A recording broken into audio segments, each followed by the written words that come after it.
بسم اللہ الرحمن الرحیم۔ امید ہے کہ آپ سب لوگ خیر و عافیت سے ہوں گے۔ آج کا ہمارا عنوان ہے موت کی حقیقت کیا ہے۔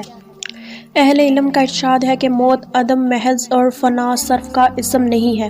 موت تو روح کے تعلق کے خاتمے کا نام ہے اور ایک حجاب ہے جو روح اور بدن کے مابین قائم ہو جاتا ہے، اور ایک گھر سے دوسرے گھر کی جانب انتقال کر جانے کا نام موت ہے۔ ایک واعظ ابو الشیخ نے اپنی تفسیر میں ابو النعیم نے بلال بن سعید سے روایت کیا ہے کہ انہوں نے اپنے واعظ میں کہا: اے دائمی زندگی کے طالبو، تم فنا کے لیے تخلیق نہیں کیے گئے، تم ابدی حیات کے لیے تخلیق کیے گئے ہو، ایک گھر سے دوسرے گھر کی جانب منتقل ہونے کے لیے تخلیق کیے گئے ہو۔ طبرانی میں کبیر میں، حاکم نے مستدرک میں حضرت عمر بن عبدالعزیز رضی اللہ عنہ سے روایت کیا ہے: تم ہمیشہ کے لیے تخلیق کیے گئے ہو، ایک گھر سے دوسرے گھر کی طرف انتقال کر جاتے ہو۔ موت مومن کے لیے تحفہ ہے۔ موت مومن کے لیے اللہ تعالیٰ کی طرف سے تحفہ ہے، کیونکہ مومن موت کے باعث آخرت کے اجر و ثواب کا حقدار بن جاتا ہے۔ حضرت عبداللہ بن عمر رضی اللہ عنہ روایت کرتے ہیں کہ رسول صلی اللہ علیہ وسلم نے فرمایا کہ مومن کے لیے موت تحفہ ہے۔ ابن ابی شیبہ نے اپنی تصنیف میں حضرت عبداللہ بن عمر رضی اللہ عنہ سے روایت کیا ہے کہ حضور صلی اللہ علیہ وسلم نے فرمایا کہ دنیا مومن کے لیے قید خانہ اور کافر کے لیے جنت ہے۔ جب مومن وصال کر جاتا ہے تو اس کا راستہ کشادہ ہو جاتا ہے اور وہ وحشت میں جہاں چاہتا ہے سیر و سیاحت کرتا ہے۔ موت کی سختیاں۔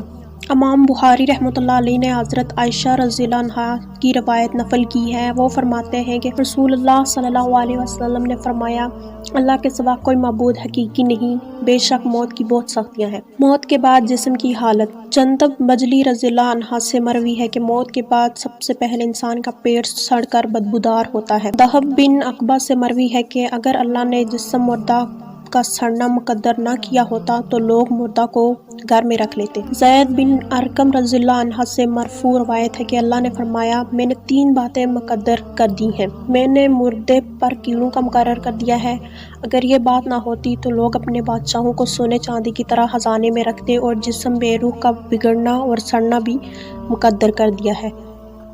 اگر یہ بات نہ ہوتی تو کوئی عزیز اپنے کسی عزیز کو دفن نہ کرتا، اور میں نے غمگین کا عالم دور کر دیا ہے، اگر یہ نہ ہوتا تو کسی کو اپنے عزیز کی موت کے غم سے کبھی رہائی نہ ملتی۔ حضرت ابو ہریرہ رضی اللہ عنہ سے مروی ہے کہ حضور اکرم صلی اللہ علیہ وسلم نے فرمایا: موت کے بعد ہر عضو گل جاتا ہے، صرف ایک ہڈی باقی رہتی ہے، اسی سے قیامت کے دن تخلیق ہوگی۔ موت سے پہلے اپنے مقام کا مشاہدہ کرنا۔ حضرت ابن عباس رضی اللہ عنہ سے روایت ہے کہ حضور صلی اللہ علیہ وسلم نے فرمایا کہ جب تک کوئی آدمی اپنا مقام جنت یا دوزخ میں نہ دیکھ لے تب تک وہ دنیا سے رخصت نہیں ہوتا۔